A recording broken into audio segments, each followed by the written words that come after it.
Hello friends, स्वागत है आपका एमएस स्टडी पॉइंट में।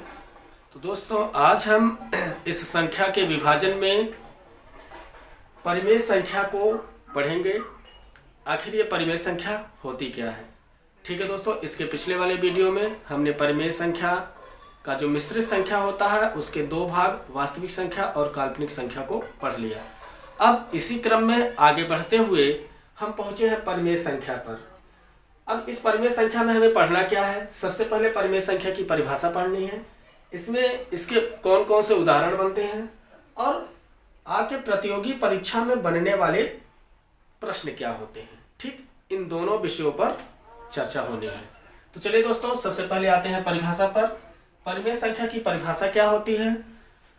ऐसी संख्या जिन्हें P/Q के रूप में लिखा जा सके और जहां पर Q नॉट इक्वल टू 0 हो। ठीक, ऐसी संख्याओं को हम परिमेय संख्या कहते हैं।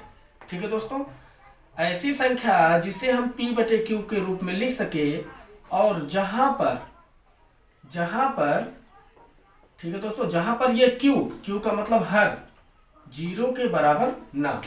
ठीक, जिन संख्याओं को हम P/Q के रूप में लिख सके और जहां पर आपका Q नॉट इक्वल टू 0, मतलब ये Q का मतलब हर, ये Q 0 के बराबर नहीं होना चाहिए।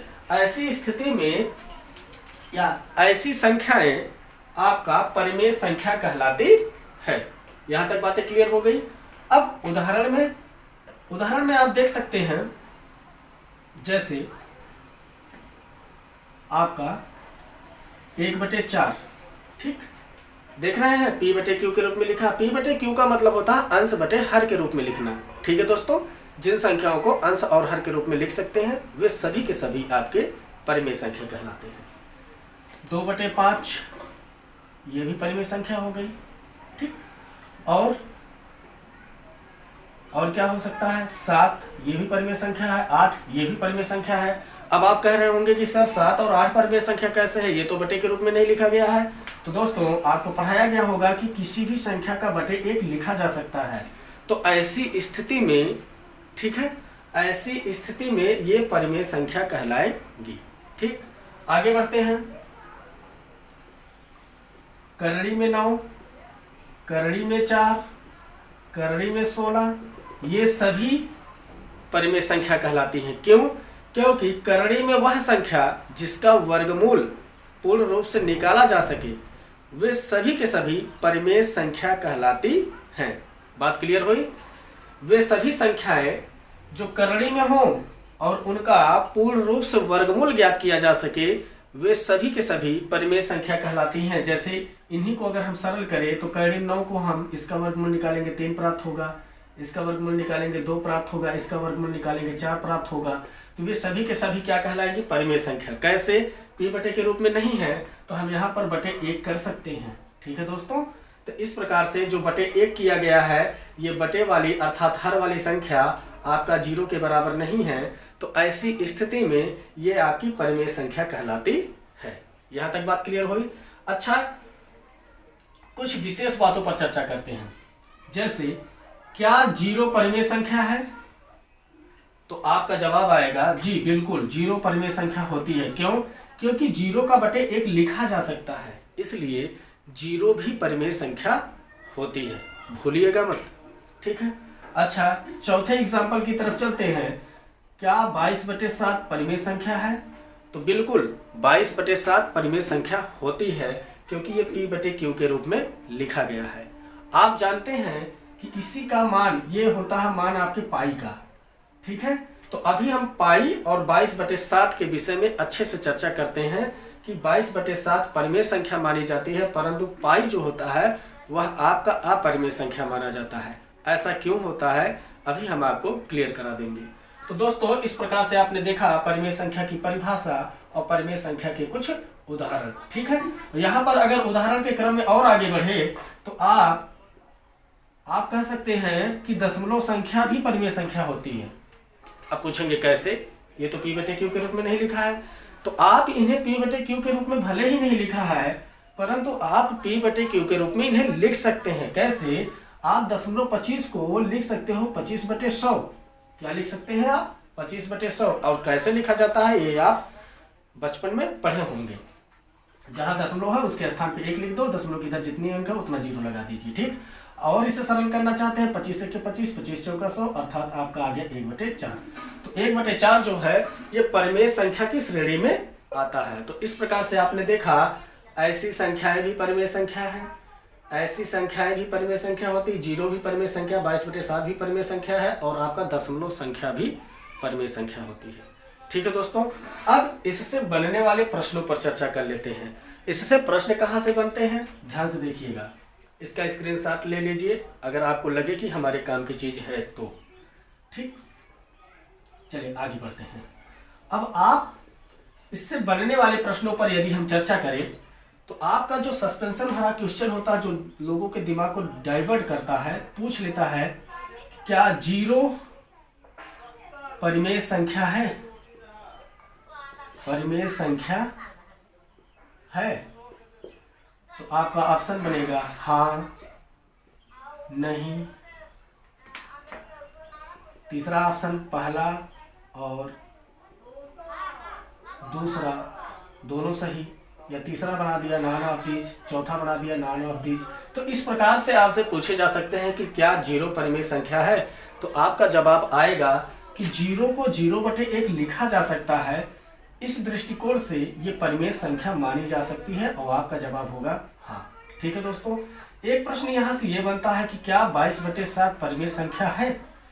तो यहाँ पर भी आपका जवाब होगा जी, बिल्कुल 22/7 परिमेय संख्या होती है। अब ऐसे सवाल को क्यों लिए जाते हैं, 22/7 को इसलिए सवाल में लिया जाता है क्योंकि ये पाई का मान होता है, और पाई को अपरिमेय संख्या की श्रेणी में रखा गया है, जबकि 22/7 को परिमेय संख्या की श्रेणी में रखा गया है। यहाँ से कंफ्यूजन बनाने के लिए, कंफ्यूजन भरा चीज है, ठीक है, इसलिए 22/7 को पूछा जाता है। ठीक है दोस्तों, चलिए अब इनकी चर्चा हो गई। अब हम चलते हैं अपरिमेय संख्या पर। अब अपरिमेय संख्या को पढ़ने के बाद तब हम परिमेय और अपरिमेय के बीच में कुछ तुलना कराएंगे। ठीक है दोस्तों, चलिए आगे बढ़ते हैं। अब हमें जो पढ़ना है वो ये पढ़ना है अपरिमेय संख्या। क्या पढ़ना है, अपरिमेय संख्या। अब यह अपरिमेय संख्या होती क्या है, तो सबसे पहले इसकी परिभाषा जान लीजिए। अपरिमेय संख्या का मतलब होता है ऐसी संख्या जिसे p/q के रूप में नहीं लिखा जा सकता। ठीक, ऐसी संख्याएं अपरिमेय संख्या कहलाती है। और भी इसमें शर्त है, ठीक है। यदि p/q के रूप में लिखी गई हो तो वह एक अपूर्ण संख्या हो। क्या हो, अपूर्ण संख्या हो। अपूर्ण संख्या का मतलब क्या होता है, ऐसी संख्या यदि वह करणी में है तो उसका पूरा पूरा वर्गमूल न निकले, या फिर ऐसी दशमलव की संख्या जो दशमलव में तो हो परंतु उसका अंत ना हो। तो ऐसी संख्याओं को हम अपरिमेय संख्या की श्रेणी में रखते हैं। ठीक है दोस्तों, जैसे उदाहरण ले लें, परिभाषा आपको समझ में आई कि नहीं। इसकी परिभाषा होती है ऐसी संख्या जिसे p/q के रूप में नहीं लिखा जा सकता, उसे अपरिमेय संख्या कहते हैं। और दूसरी बात, यदि p/q के रूप में संख्याएं लिखी गई है तो वह अपूर्ण संख्या हो, ठीक, तो उसे हम अपरिमेय संख्या की श्रेणी में रखते हैं। यदि करणी में है तो उसका पूरा वर्गमूल न निकल पाए, ठीक, दशमलव में आता रहे, तो ऐसी संख्याएं अपरिमेय संख्या कहलाती है। या यदि संख्या दशमलव में लिखी गई है तो उसका अंत ना हो, वह आगे ही बढ़ता रहे, कभी कटे न, तो ऐसी भी संख्याएं क्या होती है, आपके अपरिमेय संख्या होती है। जैसे उदाहरण लेते हैं, करणी में 3, ठीक, करणी में 5, करणी में 7, ये आपकी अपरिमेय संख्या कहलाती है। क्यों, क्योंकि इनको जब आप इसका जब वर्गमूल आप निकालेंगे तो इनका वर्गमूल, ठीक है, निकलता ही रहेगा, कभी इसका अंत नहीं होने वाला है, अर्थात इसका वर्गमूल पूर्ण संख्या में नहीं आता है, इसलिए इसे क्या अपरिमेय संख्या के अंतर्गत रखा गया है। ठीक है दोस्तों, फिर कहा गया था यदि संख्या p/q के रूप में हो, जैसे करणी में 3 करणी में 5, इस प्रकार की संख्याएं भी अपरिमेय संख्या कहलाती है।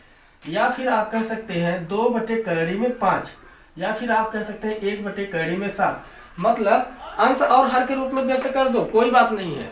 लेकिन अंश और हर में से कोई एक या फिर दोनों अपूर्ण हो, जैसे ये यहाँ पर कड़िम 5 अपूर्ण है, यहाँ पर कड़िम 7 अपूर्ण है और यहाँ पर दोनों अपूर्ण है, इसका वर्गमूल नहीं निकाला जा सकता शुद्ध रूप से। ठीक है, तो इस स्थिति में ये अपरिमेय संख्या की श्रेणी में आते हैं। ठीक है दोस्तों। अच्छा, यहीं पर यदि हम दशमलव संख्याओं को लेते हैं, अगर 1.25 लिखा है तब तो ये परिमेय हो जाएगा, लेकिन 1.25661334572 ऐसे ऐसे आता रहे और ये कभी खत्म ना हो, तो ऐसी भी संख्याएं आपकी अपरिमेय संख्या कहलाती है। बस इतना ध्यान में रखिएगा कि भाग देने के बाद जो संख्या दशमलव में आती रहे उसका अंत ना हो, तो ऐसी स्थिति में उसे हम अपरिमेय संख्या की श्रेणी में रखते हैं। ठीक है दोस्तों। और एग्जाम्पल की तरफ बढ़े तो आगे आपको मिल जाएगा। जो सबसे मोस्ट एग्जाम्पल है वह है आपका पाई। पाई क्या होता है? अपरिमेय संख्या होती है। यह पिछले यूपी टेट एग्जाम में आपके पूछा गया था कि पाई क्या है, परिमेय संख्या है, अपरिमेय संख्या है, और भी उसके आगे ऑप्शन दिया गया था। ठीक है दोस्तों। तो इस प्रकार से आपने देख लिया ये अपरिमेय संख्या के कुछ उदाहरण। अब आपसे प्रश्न क्या किया जाएगा? प्रश्न ये किया जाएगा, अपरिमेय संख्या है, अपरिमेय संख्या है। ठीक है, अपरिमेय संख्या है क्या? 22/5, दूसरा 2.46, तीसरा पाई और चौथा नॉन ऑफ दिस। ठीक है दोस्तों। क्या क्या हो सकती है? 22/5 हो नहीं सकती, क्योंकि 22 में यदि हम 5 से भाग दिलाते हैं तो पूरा पूरा कट जाएगा, पहली बात हो गई। और फिर 22/7 P/Q के रूप में लिखा गया है, जहां पर Q ≠ 0 है, इसलिए परिमेय संख्या है। ये भी परिमेय संख्या है। ठीक, जो पाई होता है यही आपकी अपरिमेय संख्या है। क्या है? यही आपकी अपरिमेय संख्या है। तो बात आपको समझ में आ गई। इसी प्रकार से आपके क्वेश्चन पूछे जाते हैं। ठीक है दोस्तों। अच्छा, और अगर प्रश्न लेना चाहें तो और भी प्रश्न बना सकते हैं। कोई एक विकल्प ऐसा ले लो जिसके दशमलव के बाद संख्या आता रहे, डॉट डॉट डॉट बना रहे। ठीक, तो ऐसा ऑप्शन जिसमें रहेगा तो वो अपरिमेय संख्या की श्रेणी में आ जाएगा, जैसा कि हमने इस वीडियो में आपको बताया है। ठीक, अब थोड़ा सा चर्चा करते हैं पाई और 22/7 में। ठीक, जो विशेष है, इसमें विशेष क्या बन रहा है? इसमें विशेष बन रहा है आपका पाई और 22/7। ठीक है दोस्तों। आखिर एक प्रश्न खड़ा होता है दिमाग में कि जब 22/7 पाई का मान है तो पाई को अपरिमेय संख्या क्यों माना गया है और 22/7 को परिमेय क्यों माना गया है? अब ये बड़ा कंफ्यूजन बेस प्रश्न है, बड़ा ही दिमाग में सस्पेंशन लाता है। तो चलिए इसके बारे में हम लोग डिटेल समझ लेते हैं। 22/7 जो है ये सीधा सीधा P/Q के रूप में लिखा गया है, इसमें कोई दिक्कत नहीं है। ठीक है दोस्तों। ऐसा कुछ भी नहीं है कि जिससे हम संदेह कर सके कि 22/7 परिमेय संख्या नहीं हो सकती। ये सीधा सीधा P/Q के रूप में लिखा गया है, और जहां पर ये हर 0 के बराबर नहीं है तो इसलिए यह आपका परिमेय संख्या होता है। परंतु पाई जो होता है इसका एक मान होता है 3.1432, ऐसे आगे बढ़ता जाता है, ये कभी खत्म नहीं होता। इस दृष्टिकोण से इसको ध्यान में रखते हुए इसे अपरिमेय संख्या माना गया है। जैसा कि हमने पहले ही बताया गया था, यदि ऐसी कोई संख्या आती है जिसके दशमलव के बाद कुछ संख्या दे और सामने डॉट डॉट कर दे, इसका मतलब ये होता है कि ये अंत तक पूर्ण रूप से नहीं कटा है। ठीक है, तो ऐसी संख्याएं अपरिमेय संख्या के अंतर्गत आती हैं। तो इस दृष्टिकोण से इसको ध्यान में रखते हुए पाई को अपरिमेय संख्या माना गया है, और इससे P/Q के रूप में देखते हुए परिमेय संख्या माना गया है। यही इसका सबसे बड़ा रीजन है, और आशा करता हूं ये आपको पूरा समझ में आ गया होगा। यदि नहीं समझ में आता है तो वीडियो को एक बार दो बार और देख लेंगे, जिससे आपको बेहतर तरीके से समझ में आ सके। ठीक है दोस्तों। और भूलिएगा मत कि संख्या पद्धति से, ये भी संख्या पद्धति का ही एक भाग है, संख्या पद्धति से आपके हर प्रतियोगी परीक्षाओं में 1 या 2 प्रश्न जरूर किए जाते हैं और वो प्रश्न यही सबसे आते हैं जो यहाँ आपको पढ़ाया जा रहा है। ठीक है दोस्तों, तो आशा करता हूँ कि आपको समझ में आया होगा। यदि नहीं समझ में आता है तो वीडियो को 1 बार 2 बार और देखिएगा। और हाँ, यदि आप जरूरी समझें और आपको लगे कि ये हमारे लिए बेहतर है, ठीक, तो आप इसका नोट्स बनाते चलें, क्योंकि इसे हम क्रमबद्ध तरीके से स्टेप बाय स्टेप से पढ़ाएंगे। ठीक है दोस्तों, तो इसी के साथ यदि आप हमारे चैनल पर नए हैं तो चैनल को लाइक, सब्सक्राइब और साथ ही साथ शेयर जरूर कीजिएगा। ठीक, और हाँ, कमेंट भी कीजिएगा कि आपको कैसा लगा। धन्यवाद।